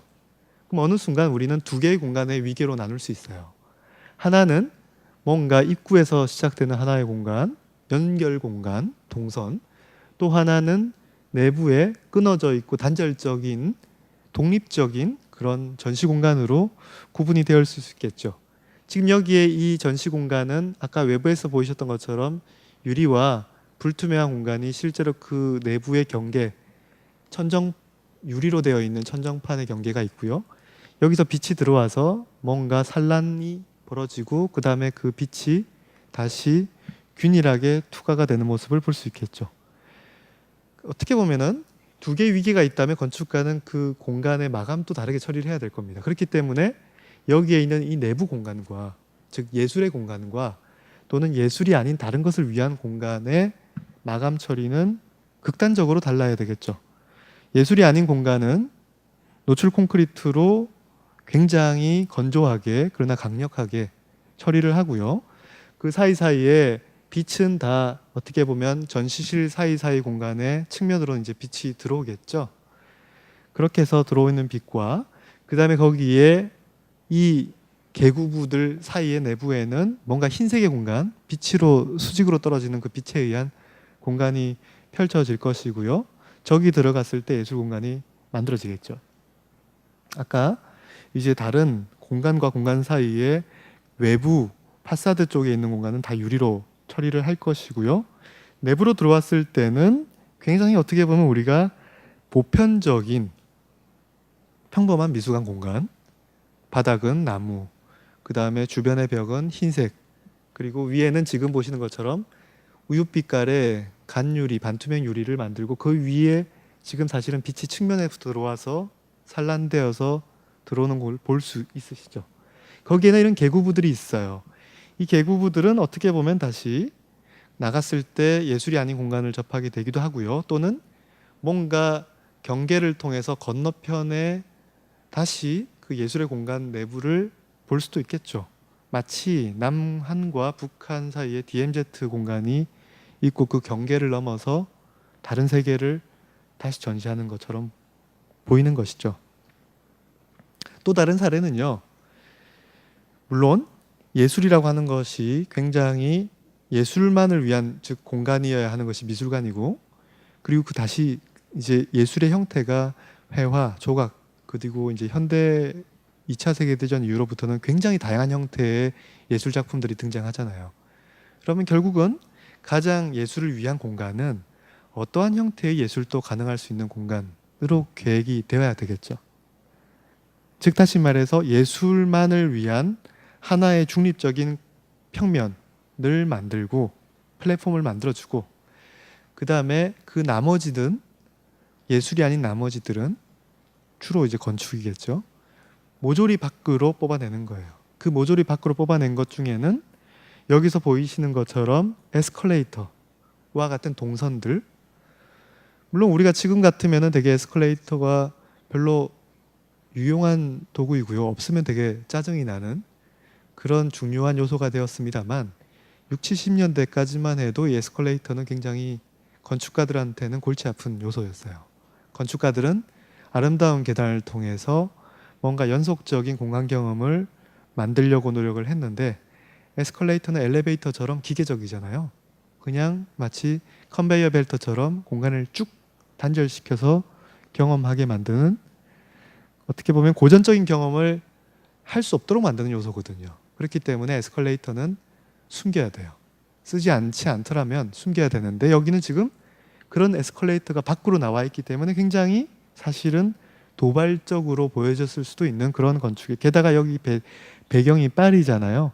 파리에 지금 이거 보이는 것처럼 막 각종 구조물들이 드러나 있는 것은 사실은 일반 파리 시민들조차도 용납할 수 없는 그런 형태였을 겁니다. 게다가 반대쪽의 인면은 더 충격적이었겠죠. 여기 보이시는 것처럼 각종 설비 배관들이 모두 다 밖으로 튀어나온 거예요. 그래서 아까 말씀드렸다시피 점점 현대 미술관을 위해서는 점점 설비의 역할들이 중요해지고 그렇기 때문에 이게 사실은 미술관으로서의 현실이에요. 그러나 그 현실을 감추어야 하는데 이 렌조 피아노와 리차드 로저스는 요소들을 다 모조리 밖으로 뽑아냈죠. 뽑아낸 순간 이것은 우리가 일반적으로 뭐 정유 공장이라든지 도시가 아닌 외곽에 굉장히 보기 싫은 산업 시스템, 공장과 같은 그런 형태의 건물이 파리의 굉장히 중요한 배꼽과 같은 위치에 있는 이 위치에 놓여졌기 때문에 충격이었을 겁니다. 완공된 직후의 모습이고요. 평면을 보면 사실 굉장히 잘 이해가 돼요. 평면을 보시면 이 건축은 아까 어떻게 보면 루이스 칸의 건축처럼 서비스 받는 공간이 있고요. 서비스하는 공간이 양쪽으로 밀려난 거예요. 어떻게 보면 주인공이 가운데 있는 것이죠. 이 가운데 있는 이 엄청난 공간은 어떠한 종류의 예술이 가능할 수 있도록 기둥조차 없어야 되는 거예요. 그렇기 때문에 여기는 모든 구조물들이 다 이 간격 속에 들어갈 것이고요. 그 간격 속에 동선들이 만들어지고 화장실 등등의 시설물들이 있을 거고요. 그 다음에 이쪽에는 각종 설비 시설물들이 이제 들어가고 그것이 노출이 되겠죠. 결과적으로 바깥으로 나와 있는 이 형태는 어떻게 보면 고딕 성당을 되게 떠올리기도 합니다. 고딕 성당이 그랬거든요. 고딕 성당은 그 내부에 가장 성스러운 공간을 만들기 위해서 높고 좁은 공간을 만들기 위해서 모든 구조물들 다 밖으로 뽑아냈습니다. 그래서 고딕 성당은 플라잉 버트레스라고 하는 그 마치 거미 다리와 같은 구조물들이 밖으로 튀어나왔죠. 그때 이제 많은 르네상스의 건축가들이나 예술가들은 고딕 성당을 이제 거부하겠죠. 아름다운 건축의 파사드를 깨뜨린 거예요. 여기서 마치 이 퐁피두 센터는 고딕 성당과 같은 겁니다. 결과적으로 관점을 바꾸면 고딕 성당을 옹호한 사람들은 그래요. 이 구조물들이 사실은 이 건축 구조의 핵심이고 본질인데 그것을 숨기면 어떡하느냐. 마치 배가 있을 때 그 배에 가장 큰 돛대가 있죠. 이 돛대는 배를 전체를 관통하게 되어 있어요. 그것이 바로 배의 구조거든요. 그게 없으면 배는 다 비틀리게 되어 있어요. 그러면은 그게 보기 싫다고 그것을 없애야 하느냐, 아니면 그것이 진실이기 때문에 그것이 드러나도록 용인해야 되느냐. 그때 이제 고딕 성당이 용인될 수 있고 퐁피두 센터가 용인될 수 있겠죠. 건축가는 이와 같이 한 모듈을 만들고 그 다음에 이 모듈을 반복함으로써 전체가 만들어지는 거예요. 성당도 그렇습니다. 성당도 한 구조가 만들어지고 그것을 반복함으로써 만들어지겠죠. 결과적으로 엄청나게 거대한 크기의 구조의 형태가 드러나고 있는 것이죠. 이것이 물론 우리가 좋아하든 좋아하지 않든 간에 한편으로는 과거의 건축에서 늘 구조를 굉장히 중요하게 생각했고 그 구조를 드러내려고 했던 그런 건축의 연장선상에 있는 겁니다. 이런 건축을 우리가 이제 하이테크 건축이라 그러거든요. 근데 무엇이 하이테크냐? 구조가 하이테크인 것이죠. 결과적으로 이 내부는 완전히 비워져 있고, 그러나 예를 들어서 미술품, 특히 이제 회화 같은 요소를 전시하기 위해서는 이런 칸막이 벽들이 필요한 거죠. 이 칸막이 벽은 마치 스크린처럼 얼마든지 치울 수 있는 그런 벽이어야 되겠죠. 그렇기 때문에 여기서 마찬가지로 굉장히 비물질적인 흰색의 벽으로 처리가 되어 있어요. 이 내부에 보이는 이런 각종 설비 배관의 모습은 사실은 그럼에도 불구하고 그 루이 칸과 같은 그 건축가의 근대 건축가들, 예를 들어서 저런 설비 배관들을 보여주고 싶지 않은 그런 건축가와 또 이제 60, 70년대 이후에 어떤 새로운 건축가들은 저러한 요소들조차도 아무 문제 없이 보여주는 그런 차이점들을 조금 볼 수 있어요. 실제로 이 퐁피두 센터의 그 전체 내부를 다 볼 수 있는 공간은 미술 공간이 아니라 이런 도서관 공간을 가시면 전체가 이 넓은 공간이 기둥 하나 없이 수평 구조만 노출된 채 수직 기둥 없이 보여지는 것을 볼 수 있어요.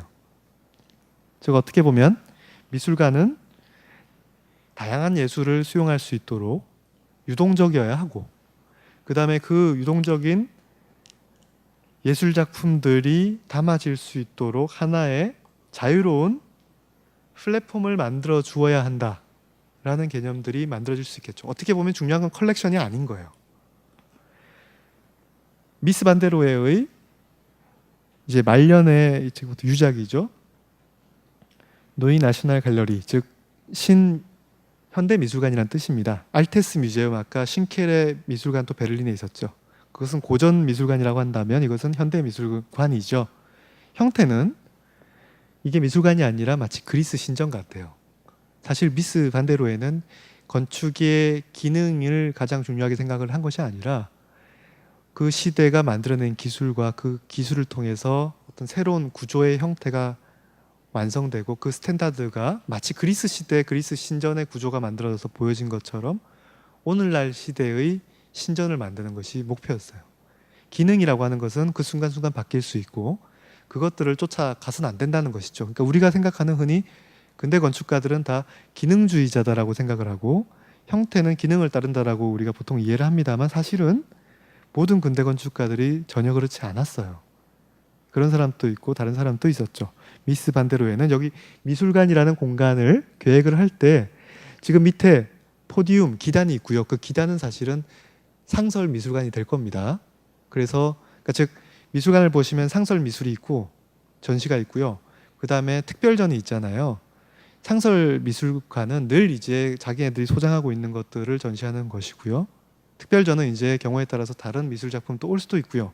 아니면 새로운 기획을 해가지고 새로운 이제 뭐 작가들의 작품들을 우리 예를 들면 이 영광센터에 앞에 보시면은 아트센터의 그런 미술관 같은 그런 특별한 전시를 위해서 유치할 수 있는 그런 공간이 또 있잖아요. 여기 밑이 사실은 상설 전시의 기능을 해결해주고 있어요. 그러나 건축가는 위에 신전과 같은 저런 비워져 있는 공간을 만들고 기둥이 맨 가에 이렇게 돌출이 되어 있고요.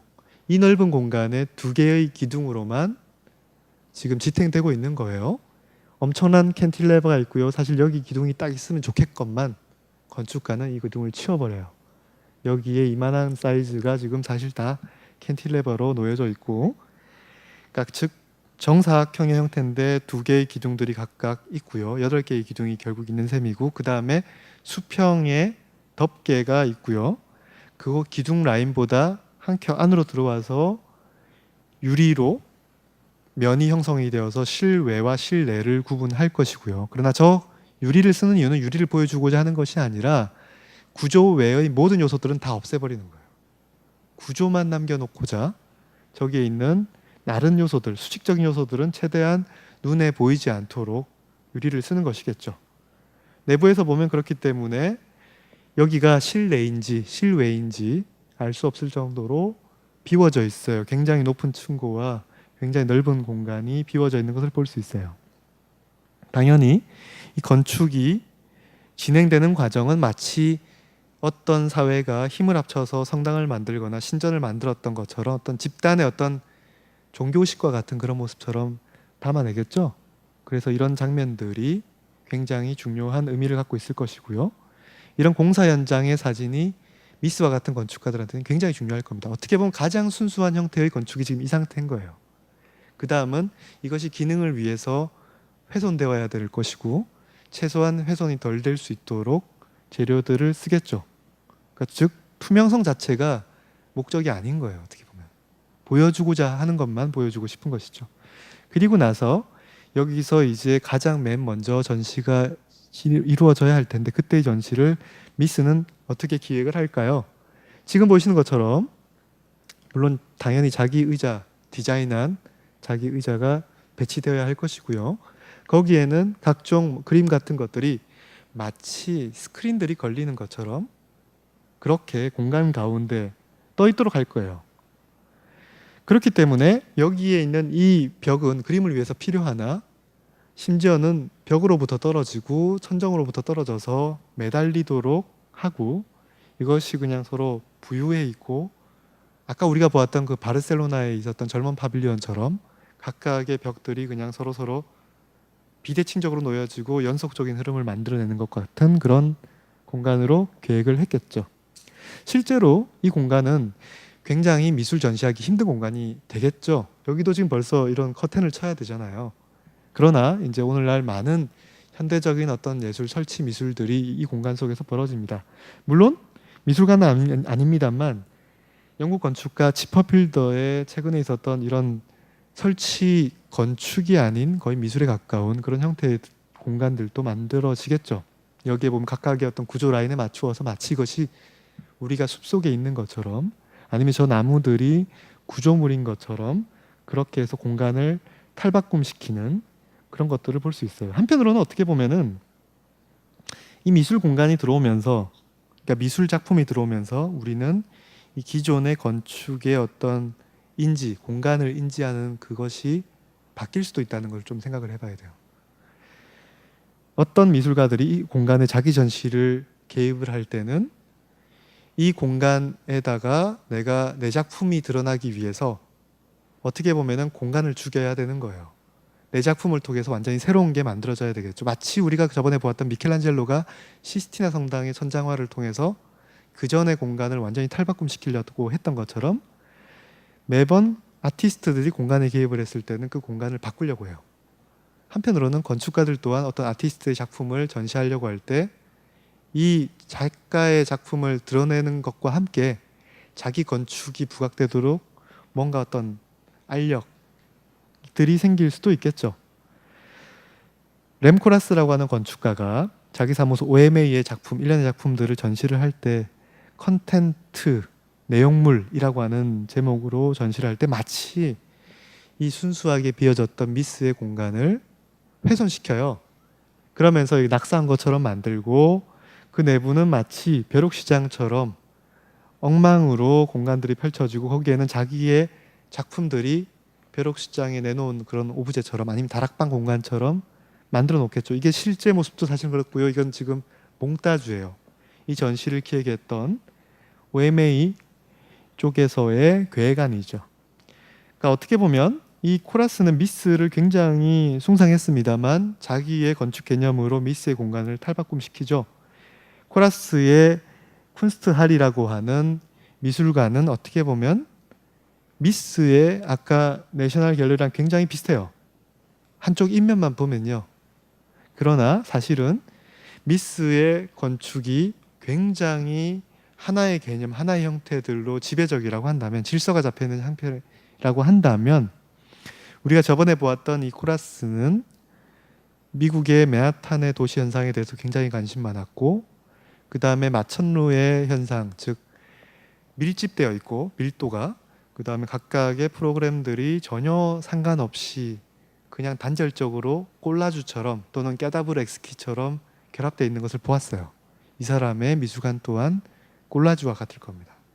미스의 건축은 절대 콜라주가 아니겠죠. 여기 예를 들어서 여기는 지금 미스의 건축 같았는데 벌써 여기서부터 조금 달라지고 여기서도 좀 달라지고요. 사실 조금 예민하게 보신 분들은 눈치를 조금 채셨을 수도 있는데요. 여기는 기둥이 다 하나의 기둥 시스템이라고 한다면 여기는 어떤 경우의 기둥, 이런 경우의 기둥, 저런 경우의 기둥, 기둥들이 다 달라요. 이 건축은 제목 자체가 쿤스트 예술 홀, 예술의 홀이에요. 즉 예술의 엑스포 공간처럼 상설 미술은 없고요. 그러니까 컬렉션이 없는 거예요. 매번 새로운 미술을 유치할 수 있는 꼭 엑스포처럼요. 그런 개념의 공간이죠. 이 뒤에는 공원이 있고요. 그다음 보통 많은 네덜란드의 건축, 그러니까 도시가 그렇듯이 이거 다 개간해서 간척을 통해서 만든 것이기 때문에 이 땅보다 높은 뚝과 같은 제방과 같은 도로가 있고요. 그 다음에 이 공원이 좀 낮겠죠. 여기에 있는 이 도로에서 이 공원으로 이어지는 길을 놓아야 할 때 건축가는 자기가 맥시멈으로 만들 수 있는 이 필지 내부를 그냥 쑥 잘라요. 마치 마천루의 엘리베이터로 쑥 잘라버리는 것처럼. 그 다음에 여기에 있는 큰 도로 옆에 작은 도로, 속도가 낮은 그런 도로를 다시 자기 건물 내부에서 쑥 잘라요. 그러니까 뭔가 더 쉽게 풀어야 되는데 더 복잡하게 풀고 있죠. 자기의 필지를 4등분 해버렸어요. 그러면서 하나, 둘, 셋, 네 개의 공간으로 나누겠죠. 이 네 개의 공간은 각각의 독립적인 마치 건축인 것처럼 그렇게 처리를 할 겁니다. 꼴라주의가 되는 것이죠. 조금 더 3차원적으로 보면은 아까 높은 공간이 있고 옆에 공원이 있어요. 여기 둘을 잇기 위해서는 경사로가 필요합니다. 그 다음에 밑에 이 축을 따라서 다시 좁은 길이 있고 여기는 평행하겠죠. 아까 경사로가 있을 때 건축가는 오히려 더 그걸 가속화해서 다시 역방향의 경사로 공간을 놓아서 X자로 크로스를 시켜요. 자꾸 복잡하게 만들죠. 결과는 굉장히 단순한 볼륨이나 굉장히 복잡함이 숨어있는 공간이에요. 여기가 아까 그 제방 높은 도로고요. 공원이 펼쳐지고요. 경사로가 이렇게 따라갈 것이고요. 내부에 평행한 도로가 있겠죠. 하나, 두 번째는 비워져 있는 공간이고요. 세 번째, 네 번째가 다 십자가 형태로 쪼개져 있고 각각의 건물의 파사드도 다르고요. 지붕 형태도 다 달라요. 우리가 내부에 들어가 봤을 때 여기 아까 큰 길가 쪽에서 경사로를 타고 내려가면 거기에 공원으로 이어지는 길이 만들어질 것이고요. 저기가 사실은 이 미술관의 주입구가 형성이 되겠죠. 그때는 이 측면의 양쪽의 형태가 달라요. 우리가 어떤 한 공간을 만들면 양쪽에 뭔가 같은 파사드를 만들어야 될 텐데 이쪽과 저쪽이 다르죠. 왜냐하면 이쪽 공간과 이쪽 공간은 독립적인 건축이거든요. 야다브로 엑스키죠.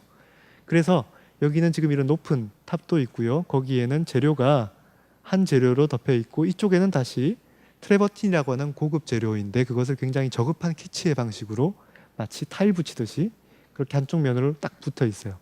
여기 경계를 따라서 마감이 완전히 딱 끊어져 있어요. 이쪽은 지금 아까 비워져 있고 아까 기둥들이 노출되어 있는 부분이고요. 유리 파사드가 돌아가고 여기는 갑자기 사선 방향에 뭔가 또 다른 경사가 있어요.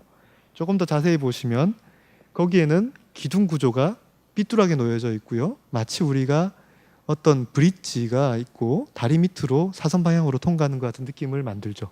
화살표가 없다면 우리가 어디가 있고 있는지 몰랐을 거예요. 우리가 가다가 다시 이쪽을 들어가게 되면 역경사가 펼쳐진다고 제가 말씀드렸어요.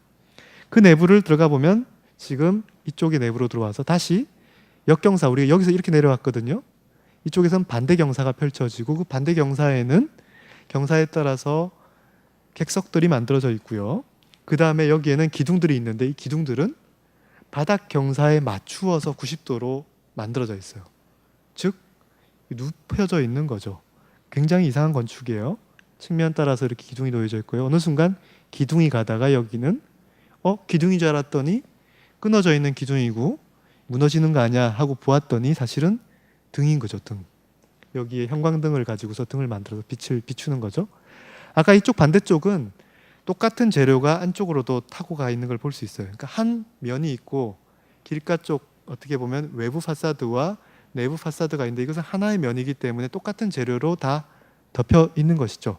공장에서 쓰는 흔한 재료를 만들어서 덮고 그 내부에다가 형광등을 설치해서 꼭 플레빈의 그 예술작품처럼 이렇게 놓고서 만들었어요. 만약에 강연을 하겠다 그러면은 여기에 있는 커튼이 둘둘둘 말아져 있는데 이것이 쭉 타고 올라가면서 다시 막겠죠. 그 다음에 다른 엑스포 공간을 가보면 갑자기 전혀 다른 공간이 펼쳐지고요. 또 다른 공간을 가면 이번에는 각각의 미술관들이 전혀 다른 방식의 공간으로 처리가 되어 있는 것을 볼 수 있어요. 그러니까 하나의 미술관과 두 번째의 미술관이 같은 방식이 아니라 전혀 다른 예술이 가능할 수 있도록 펼쳐져 있는 것을 볼 수가 있습니다. 이러한 형태는 저희가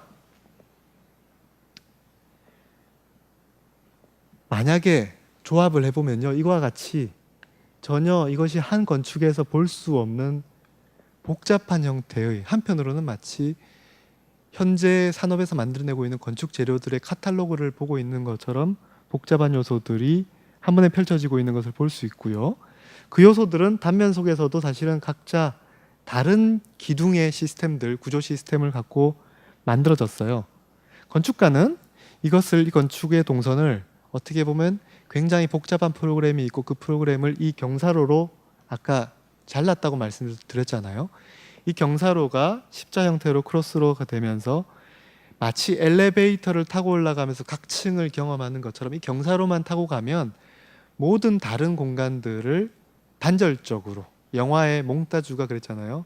한 필름과 다른 필름을 이었지 않습니까? 그런 것처럼 연결되도록 만든 거예요. 이 건축은 몽따주입니다.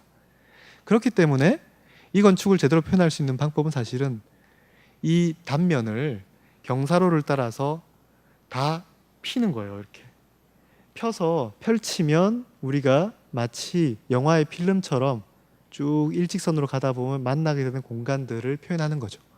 우리가 만약에 이거를 다 잘라서 다시 각 잘려지는 경계면을 접으면 공간이 만들어질 수도 있겠죠. 이러다 보면 어느 순간 어느 부분은 건축의 내부이기도 하고 어느 부분은 건축의 외부이기도 하고 그 구분이 없어져요.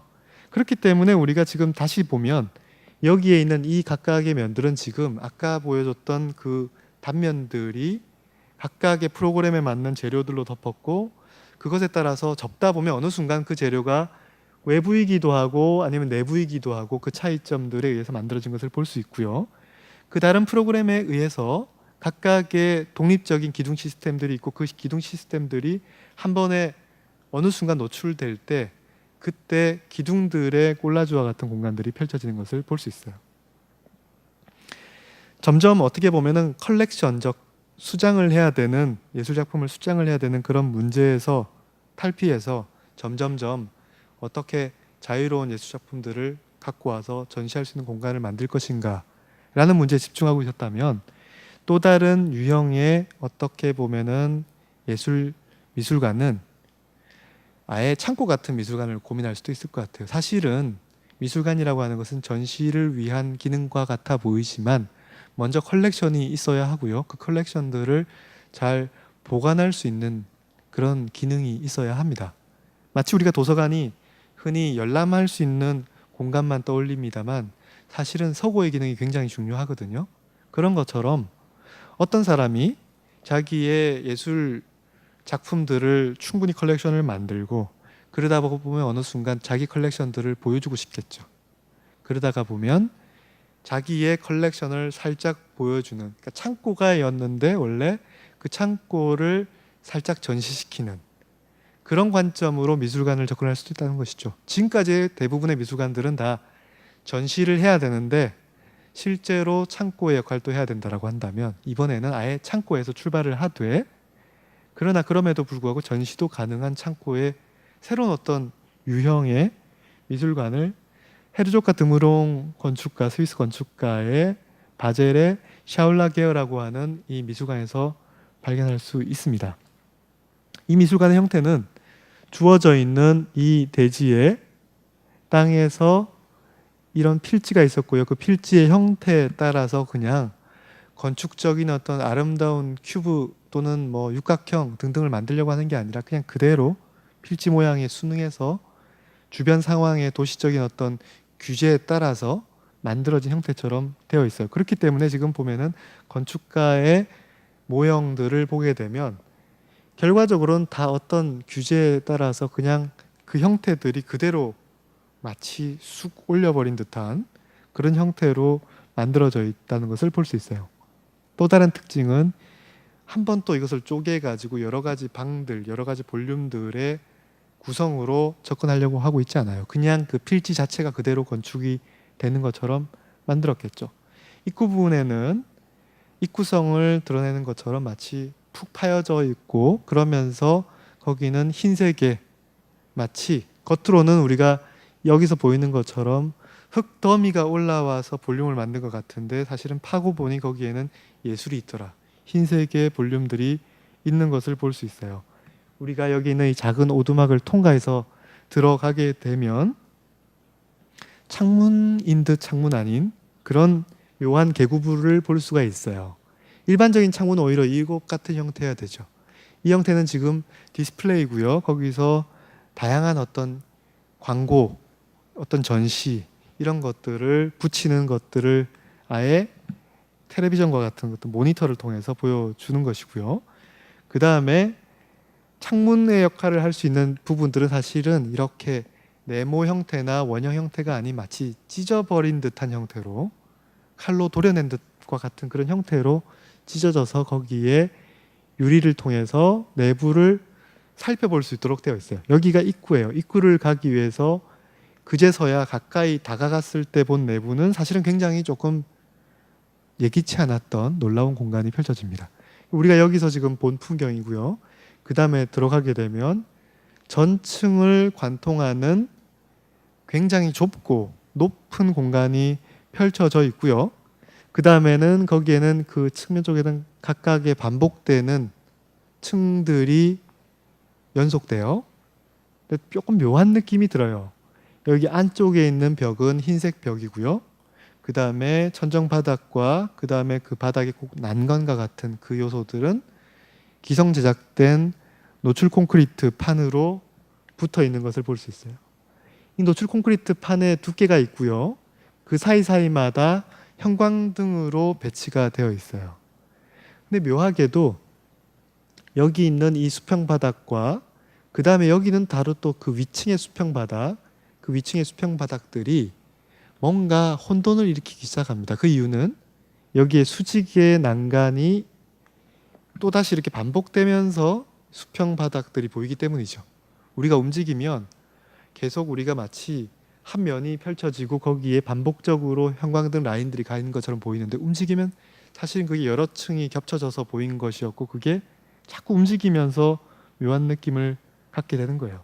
단면 보시면요, 지금 이게 전체 공간이고요, 여기에서 갑자기 어떤 특별한 전시가 있을 때 만들고요, 여기부터는 상설 전시들이 다, 그러니까 전시가 아니고요, 사실은 컬렉션들이 수장될 수 있도록 만들어져 있는 그런 부분들인데, 일부 접근해서 볼 수 있도록 만들어져 있어요. 그 명확한 구분이 평면에서도 드러나 있죠. 전층이 관통되는 부분과 그 다음에 빽빽하게 예술 작품들이 모여 있는 부분이 있어요. 그렇기 때문에 비워져 있는 부분과 다르게 이제 수장이 되어 있는 부분을 가보면 비교적 좀 좁고, 거기에는 예술 작품들이 촘촘하게 이렇게 배치가 되어 있는 것들을 볼 수 있죠. 실제로 이 건축은 흙으로 만들려고 했지만 사실은 이제 굉장히 복잡한 문제들이 있었기 때문에 콘크리트로 타설할 수밖에 없었고요. 그 다음에 일일이 이렇게 인부들이 손으로 해서 이러한 인면들을 만들어냈어요.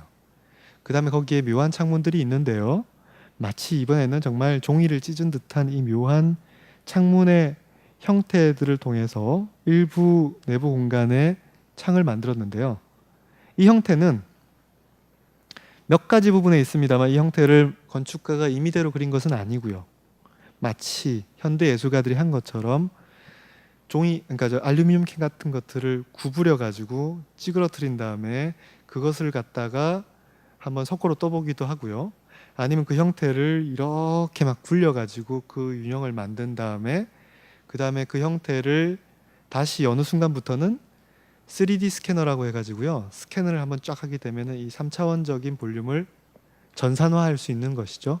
이 형태에 맞추어서 지금 이 석고 모양을 다시 만들고요, 이 석고 모양을 콘크리트 타설할 때 집어넣고 타설하는 거예요.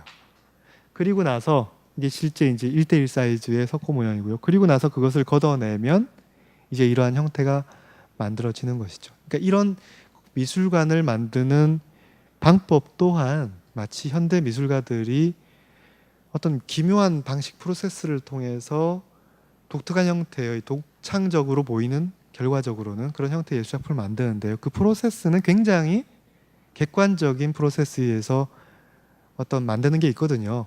예술 작품을 만들 때 목표가 명확한 것이 아니라 마치 어떤 앤디 워홀이 실크 스크린을 뜸으로써 결과물이 나오는 것처럼, 어떤 예스 버튼을 누른 다음에 결과가 자동적으로 나온 것처럼 그런 방식과 흡사한 건축가의 또 다른 건축을 통한 그런 방식들을 볼 수 있어요. 그러니까 어느 순간 건축과 예술이 서로 같은 자리에 모일 때 이 둘이 서로 어떻게 보면은 충돌하기도 하고요, 어떻게 보면은 서로 조화를 이루기도 하고요, 어떻게 보면은 하나가 다른 것을 위해서 굉장히 중립적인 자세를 취하기도 하고요. 그러니까 다양한 관점에서 우리가 바라볼 수가 있는 것 같아요. 그래서 극단적인 경우는 어떻게 보면은 이 게리의 빌바오 미술관처럼 그렇게 화려한 미술관의 형태를 보고 나니 실제로 그 안에서 어떤 미술 작품을 보았는지 기억이 나지 않는다라고 할 정도로 그런 건축들이 또 있을 수 있겠죠. 여기 보시면은 지금 이 뉴욕에 이미 구겐하임 뮤지엄이 있었고, 그 구겐하임 뮤지엄은 프랭크 로이드 라이트라는 사람이 지었었고, 이 미술관 또한 엘리베이터를 타고 올라가면서 모든 층이 다 경사를 지고 경사진 바닥을 통해서 내려올 수 있었고, 모든 벽들은 다 기울어져 있겠죠. 딱 기울어져 있고 벽은 다 휘어져 있어요. 그러니까 조각을 놔도 기울어지고 그림을 걸어도 삐뚤어지고 환장할 노릇이었겠죠. 그러니까 어떻게 보면 미술가들이 가장 전시를 하고 싶지 않은 공간일 수도 있는 거예요. 그러나 또 경우에 따라서는 어떤 미술의 형태는 여기에 보이는 이 비워져 있는 건축적 공간을 자기의 작품을 허공에 걸면서 굉장히 성공적인 전시를 한 사람도 있거든요. 이 게리의 건축 또한 마찬가지로 굉장히 조각적인 형태이나 이 안에 있는 이 미술의 어떻게 보면은 철저히 맞춤형으로 만들어져 있지 않는 것은 분명해요. 그러나 여기서 어떤 건축가는 분명하게 남들이 하지 않았던 다른 방식의 형태를 추구하고 있었고, 그런 형태들을 가구에서도 실험하고 있었고, 그런 것들을 건축으로 통해서 실험하면서 굉장히 결과적으로는 성공적인, 마케팅의 측면에서도 굉장히 성공적이었고, 어떻게 보면 물론 건축적으로는 굉장히 호불호가 갈릴 수 있습니다만은 그만큼 우리가 많이 기념비적인 건축으로 기억을 하게 되는 그런 건축으로 많이 남게 되었죠. 여전히 근데 어쨌거나 건축가들만 미술 아티스트들에게 되게 해코지를 하는 것이 아니고요. 한편으로는 늘 미술가들 또한 건축을 뭔가 탈바꿈시키려고 했던 그런 시도들을 우리가 볼 수 있는 겁니다. 크리스토의 작가 같은 경우에도 저번에 아까 잠깐 말씀드렸던 크레펠트 미스 반데로의 벽돌주택의 크레펠트 박물관이 됐다 그랬죠. 거기에 들어올 때는 미스의 건축을 파괴해야 되는 거예요. 그럼 어떻게 해야 되느냐? 모든 공간을 다 싸서 투명한 창문을 다 덮고 바꾸게 되고 외부에서부터 출발하겠죠. 세라의 경우는 어떻게 합니까? 공간에서 가장 불편하도록 코너에다가 이런 공간을 만들겠죠. 어느 순간 가장 극적인 경우는 이 크리스토의 경우에는 아예 기존의 건축을 완전히 감싸므로써 자기의 예술 작품으로 탈바꿈시키죠. 어떻게 보면은 건축과 예술이 서로 손잡고 사이좋게 나가는 것도 흥미롭지만 서로 싸우는 것도 굉장히 한편으로는 흥미로울 수 있다고 생각이 듭니다. 시간 관계상 제가 다 충분히 말씀은 못 드렸는데요. 이것으로 오늘의 강의와 지금까지 강의 시리즈들은 마치도록 하겠습니다. 혹시 궁금한 거 있으신가요? 네, 그동안 열심히 들어주셔서 감사합니다.